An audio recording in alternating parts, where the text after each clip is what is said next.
മലപ്പുറത്ത് മാത്രമല്ല അങ്ങ് സൗദി അറേബ്യയിലും ടർഫ് ഉണ്ട്. ആ ടർഫ് കാണാനാണ് ഇന്ന് നമ്മൾ പോണത്. ഇപ്പൊ കാണിച്ചു തരാന്ന് പറഞ്ഞാണ്ട് വണ്ടി കയറാൻ പറഞ്ഞാണ്ട് നമ്മളെ കൊണ്ടുപോകുന്നത് മൻസൂർ അലിഖാനാണ്. പിന്നെ പണി പുരോഗമിച്ചുകൊണ്ടിരിക്കുകയാണ്, പണി കഴിഞ്ഞിട്ടില്ല. എന്നാലും വേണ്ടില്ല നമ്മളെ നാട്ടിലൊരു ടർഫ് വരാന്ന് പറയുമ്പോൾ പിന്നെ അത് പോയി കാണൽ നമ്മളൊരു ബാധ്യതയാണല്ലോ. അതുകൊണ്ട് തന്നെ നമ്മൾ ചിൽ മൈൻഡ് ആയിക്കാട്ട് നമ്മൾ പോണത് നേരെ ടർഫ് കാട്ടിട്ടാ. ടർഫ് അധികം ദൂരമൊന്നുമില്ല, വളരെ അടുത്ത് തന്നെയാണ് നമ്മളെ ടർഫ്. നമ്മളെ കട കഴിഞ്ഞാൽ ഒരു അങ്ങാടി ഉണ്ട്, അങ്ങാടി കഴിഞ്ഞാൽ ടർഫ്, അത്ര തന്നെ ഉള്ളൂ. അതിൽ ഒരു പുരോഗമനം ഉണ്ടാവില്ല എന്ന് വിചാരിച്ച് ഞാനിപ്പോ ടർഫ് വന്നിക്കണെന്ന് പറഞ്ഞപ്പോൾ അതിഗംഭീരമായ സന്തോഷത്തിലാണ് ഞാൻ നിൽക്കുന്നത്. ഈ ടർഫിൽ നമ്മളെ നാട്ടിലമാര് പൈസ കൊടുത്തുകൊണ്ട് ആളെണ്ണം 100 രൂപ പിരിച്ചുകാണ്ട് പൈസ കൊടുത്തുകൊണ്ട് ഇറങ്ങേണ്ട ആവശ്യമില്ല. കാരണം എന്താ വെച്ച് കഴിഞ്ഞാൽ ഇത് ഇവിടുത്തെ ഗവൺമെന്റ് ഉണ്ടാക്കുന്ന ഫ്രീ ആയിട്ടുള്ള ടർഫാണ്. ആ ലൈറ്റ് കണ്ടില്ല, ആ ലൈറ്റിന്റെ അടുത്താണ് ടർഫ്. ആ കാണുന്നതാണ് ടർഫ് ഇട്ടാ. ആ കാണുന്നതാണ് ടർഫ്. പണി നടന്നുകൊണ്ടിരിക്കുകയാണ് ഞങ്ങളെ ടർഫ്.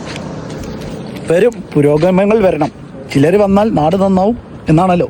അതുപോലെ എന്നാണല്ലോ പണി നടക്കുന്നുള്ളൂ. സംഭവം ഇതെന്താ വിരിക്കളാ?